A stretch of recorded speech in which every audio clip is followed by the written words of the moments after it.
Hello, आज हम discuss करेंगे the discovery of protons. In the previous video we have studied the discovery of electrons. हमने ये discuss किया था how J Thomson discovered the presence of a subatomic particle in an atom and that was an electron. And it has been established that electrons are negatively charged particles. मतलब electrons जो होते हैं उन पर negative charge present होता है। And हम ये भी जानते हैं कि एटम जो है वो न्यूट्रल होता है, मतलब एज अ होल उस पर कोई चार्ज प्रेजेंट नहीं होता। बट जब इलेक्ट्रॉन्स की डिस्कवरी हुई, मतलब ये पता लगा कि एटम के अंदर नेगेटिव चार्ज प्रेजेंट है, then that means there must be some positively charge particles inside an atom. And it has been proved by experiments that atom के अंदर पॉजिटिवली चार्ज पार्टिकल्स प्रेजेंट होते हैं एंड उन्हें कहा जाता है प्रोटॉन्स। इन सबसे पहले ये डिस्कवर किया गया गोल्डस्टीन।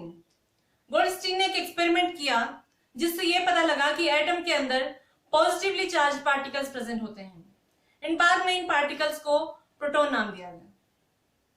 तो गोल्डस्टीन ने जो एक्सपेरिमेंट किया उसको हम कह सकते हैं modified cathode ray tube experiment, क्योंकि वो एक्सपेरिमेंट जो था वो थॉमसन के कैथोड रे ट्यूब एक्सपेरिमेंट के जैसा ही था, बस वहां पर apparatus में थोड़ा सा डिफरेंस था। तो वो एक्सपेरिमेंट क्या है वो हम डिस्कस करेंगे। तो फर्स्ट पॉइंट तो क्या होगा, protons were discovered by Goldstein. Discovered by Goldstein. ठीक है, तो वो एक्सपेरिमेंट कैसा था, कैथोड रे ट्यूब जैसा एक्सपेरिमेंट था। मतलब उन्होंने भी एक डिस्चार्ज ट्यूब ली थी। डिस्चार्ज ट्यूब क्या होती है, ग्लास की ट्यूब होती है जिसके अंदर प्रेशर को कम कर दिया गया और उसके दोनों साइड पर क्या थी, इलेक्ट्रोड्स थी। मतलब एक तरफ कैथोड जो बैटरी के नेगेटिव टर्मिनल से कनेक्टेड थी और बैटरी के पॉजिटिव टर्मिनल से जो कनेक्टेड थी उसको बोलते हैं हम एनोड। तो इस पर क्या किया गया, कैथोड जो डिस्चार्ज ट्यूब थी उस पर हाई वोल्टेज अप्लाई किया गया। तो डिस्चार्ज ट्यूब ऐसी थी,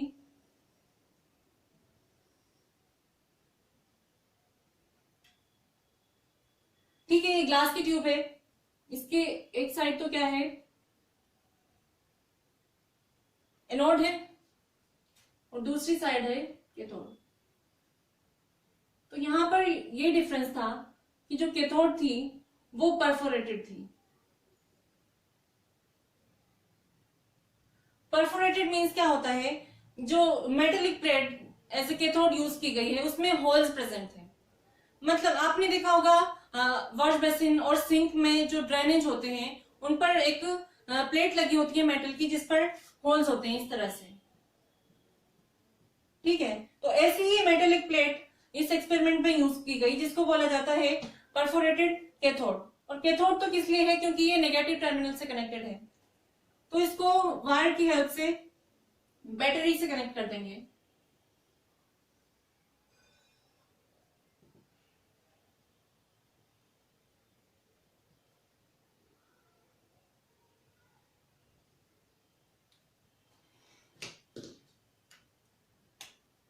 तो पॉजिटिव टर्मिनल से कनेक्टेड इलेक्ट्रोड तो क्या होगी, एनोड,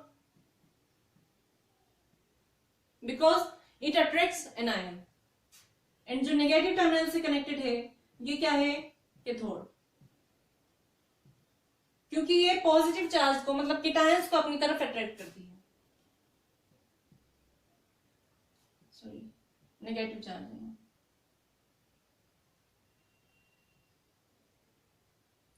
और इस डिस्चार्ज ट्यूब में प्रेशर को क्या करना है, कम करना है, जिसके लिए यहां पर एक वैक्यूम पंप कनेक्ट कर देंगे।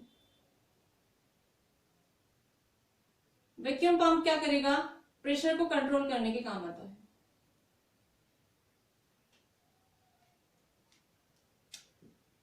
Vacuum pump. अब यहां पर क्या करना है, हाई वोल्टेज अप्लाई करना है 10,000 वोल्ट्स के आसपास। तो जब हाई वोल्टेज अप्लाई किया गोल्डस्टीन ने इस डिस्चार्ज ट्यूब पर, तो उन्होंने क्या ऑब्जर्व किया, ही ऑब्जर्व दैट जिस टाइम जब कैथोड से जो रेज निकल रही थी, मतलब कैथोड रेज निकल रही थी, simultaneously at the same time कुछ रेज एनोड से भी निकलती हुई उनको दिखी। और उन्हें ये कैसे पता चला कि एनोड से निकलती हुई रेज कैथोड की तरफ आ रही हैं, क्योंकि ये जो कैथोड है उन्होंने परफोरेटेड ली है, मतलब इसमें होल्स हैं, तो रेज जो आएंगी वो इन होल्स से क्या हो जाती हैं, पास हो जाती हैं। और क्योंकि ये पॉजिटिवली चार्ज है, ये कैसे पता चला, क्योंकि कैथोड जो है वो इनको अट्रैक्ट कर रही है, और ये कैथोड में होल्स से पास होती हुई कहां चली जाएंगी, इस डिस्चार्ज ट्यूब के वॉल पर, और इसको फ्लोरेसेंट मटेरियल से कोट कर दिया गया है, जिससे जब भी ये रेज इस पर स्ट्राइक होंगी तो ये क्या करेगा, ग्लो शो करेगा, जिससे इनकी प्रेजेंस जो है डिस्चार्ज ट्यूब में शो होती है। तो यहीं से, मतलब एनोड रेज से ही क्या पता चला, प्रोटॉन्स की डिस्कवरी हुई। यहीं से ये पता चला कि जब भी किसी गैस को आयनाइज किया जाता है, मतलब आयनाइजेशन कैसे कर रहे हैं हम, हाई वोल्टेज अप्लाई कर रहे हैं, तो गैस में से इलेक्ट्रॉन्स लूज हो रहे हैं, और जब इलेक्ट्रॉन्स लूज होंगे तो उस पे क्या बचेगा, मतलब मान लीजिए हाइड्रोजन गैस इसमें फिल्ड है, तो जब हाइड्रोजन गैस में से, क्योंकि उस पर एक ही इलेक्ट्रॉन होता है, तो एक इलेक्ट्रॉन जब लूज हो जाएगा तो क्या बचेगा, हाइड्रोजन आयन। तो हाइड्रोजन आयन क्या है, पॉजिटिवली चार्ज आयन है, और उसकी स्ट्रीम जो है वो एनोड की तरफ से ओरिजिनेटेड होती हुई दिखाई दे रही थी, और वो कहाँ जा रही थी, कैथोड की तरफ। और इसको कैसे पता लगा गया कि वो कैथोड की तरफ आ रही है, कैथोड को परफोरेटेड यूज किया गया, मतलब इसमें होल्स थे, और इन होल्स से पास होकर ये पॉजिटिव रेज, जिनको कहा जाता है एनोड रेज,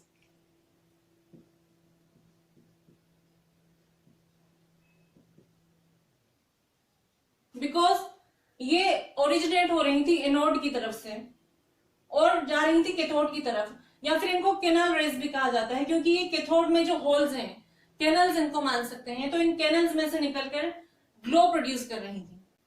तो यहां से क्या हुआ, प्रोटॉन्स की डिस्कवरी हुई, एंड इनका जो नेचर था, हमने ये पढ़ा था कि इलेक्ट्रॉन्स जो होते हैं या कैथोड रेज जो होती हैं, इनका नेचर जो होता है गैस के नेचर पर डिपेंड नहीं करती। मतलब कोई सी भी गैस हम अगर डिस्चार्ज ट्यूब में लेंगे तो इलेक्ट्रॉन्स तो क्या होंगे, आइडेंटिकल होते हैं, मतलब सभी गैसेस में से सेम ही टाइप के इलेक्ट्रॉन्स निकलते हैं। लेकिन जो एनोड रेज थी, ये क्या करती हैं, गैस के नेचर पर डिपेंड करती हैं। मतलब अभी हमने हाइड्रोजन एटम की बात करी है, मतलब हाइड्रोजन गैस जब इसमें फिल्ड है, तो कैथोड रेज निकलने के बाद, मतलब इलेक्ट्रॉन जो लूज हो रहा है in the form of cathode rays, उसके बाद क्या बचेगा, हाइड्रोजन आयन, जो कि एनोड रेज फॉर्म कर रहा है। लेकिन अगर हम इसमें हीलियम गैस फिल करते हैं, तो हीलियम गैस का आयनाइजेशन से उसमें से क्या होंगे, 2 इलेक्ट्रॉन्स लूज हो जाएंगे, क्योंकि हीलियम में 2 इलेक्ट्रॉन्स होते हैं। तो 2 इलेक्ट्रॉन्स लूज होने के बाद हीलियम का जो मास होता है कितना होता है, 4, और जबकि हाइड्रोजन का मास होता है कितना होता है, 1 U। तो उसमें क्या होगा, 1 प्रोटॉन के मास के बराबर की एनोड रेज निकलेंगी, लेकिन हीलियम में क्या होगा, 2 प्रोटॉन्स के मास के बराबर की जो होंगी एनोड रेज वो रिलीज होंगी। तो एनोड रेज जो होंगी वो गैस के नेचर पर डिपेंड करती हैं। Anode rays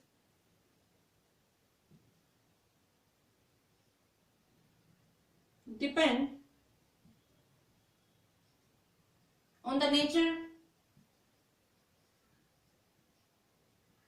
of the gas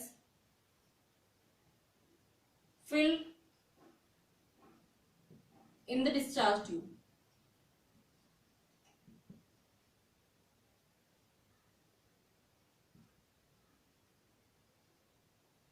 यहीं से ये पता लगा कि जो एटम्स होते हैं उनमें पॉजिटिवली चार्ज पार्टिकल्स प्रेजेंट होते हैं, जिनको बाद में रदरफोर्ड ने नाम दिया प्रोटॉन्स।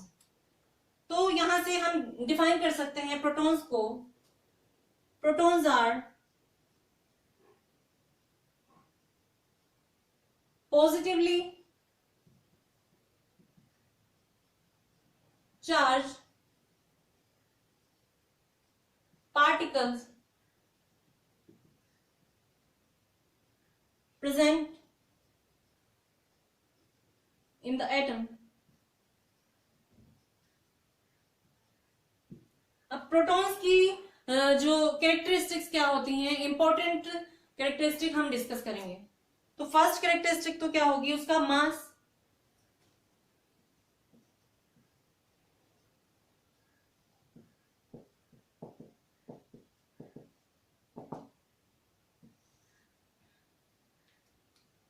सबसे पहले हम सिंबल लिख लेते हैं। सिंबल,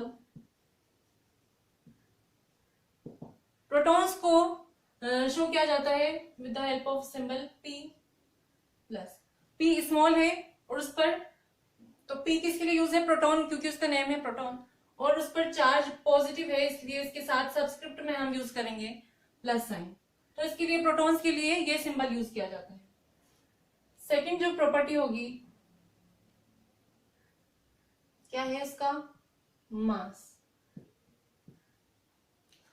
तो हमने डिस्कस किया कि प्रोटॉन्स जो हैं वो क्या होते हैं, हाइड्रोजन आयन होते हैं, मतलब H प्लस आयन है, क्योंकि हाइड्रोजन में से जब एक इलेक्ट्रॉन लूज हो जाएगा तो क्या बचेगा, इसमें से इलेक्ट्रॉन लूज हो गया तो क्या बचा, हाइड्रोजन आयन, और यही क्या है, प्रोटॉन है। तो इसका मास जो होगा वो क्या होगा, हाइड्रोजन एटम के बराबर होगा, क्योंकि हाइड्रोजन एटम में से एक इलेक्ट्रॉन लूज होने पर क्या हो रहा है, मास तो वही रहेगा, क्योंकि इलेक्ट्रॉन का मास जो होता है वो नेग्लिजिबल होता है। तो हाइड्रोजन और तो प्रोटॉन का मास जो होता है वो कितना होता है, जितना कि हाइड्रोजन का मास है, और हाइड्रोजन का मास होता है 1U। तो ये इसका रिलेटिव मास होगा, और एब्सोल्यूट मास कितना होगा, 1.67 into 10⁻⁻24 ग्राम्स। और अगर इसके मास को इलेक्ट्रॉन से कंपेयर करें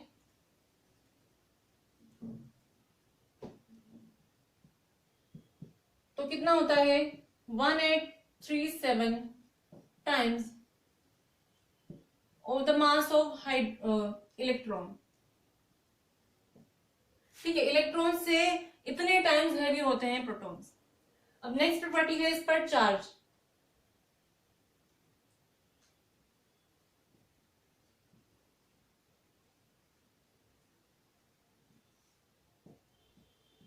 तो प्रोटॉन्स क्या हैं, पॉजिटिवली चार्ज हैं, तो इस पर क्या होगा, पॉजिटिव चार्ज होगा, और उसका वैल्यू कितनी होगी चार्ज की, क्योंकि ये जो इलेक्ट्रॉन को न्यूट्रलाइज करते हैं, मतलब सेम ही वैल्यू है, लेकिन ये पॉजिटिव है और इलेक्ट्रॉन होते हैं नेगेटिव, तो इसको कह सकते हैं पॉजिटिव, और इसकी वैल्यू कितनी होती है, 1.6 into 10⁻⁻19 कूलम्स। और क्योंकि ये किसी भी पार्टिकल पर सबसे छोटा पॉजिटिव चार्ज है, इसलिए इसको यूनिट चार्ज मान लिया जाता है, और हम कहते हैं कि जो प्रोटॉन है उस पर +1 या 1 यूनिट पॉजिटिव चार्ज प्रेजेंट होता है। So that is how protons were discovered by Goldstein. और ये प्रोटॉन्स की कुछ इंपॉर्टेंट कैरेक्टरिस्टिक्स हैं, ये प्रॉपर्टीज हैं जो हमें लर्न रखनी है। अब थर्ड सब एटॉमिक पार्टिकल जो है न्यूट्रॉन, उसकी डिस्कवरी कैसे हुई ये हम नेक्स्ट वीडियो में डिस्कस करेंगे। Till then keep learning and thank you for watching.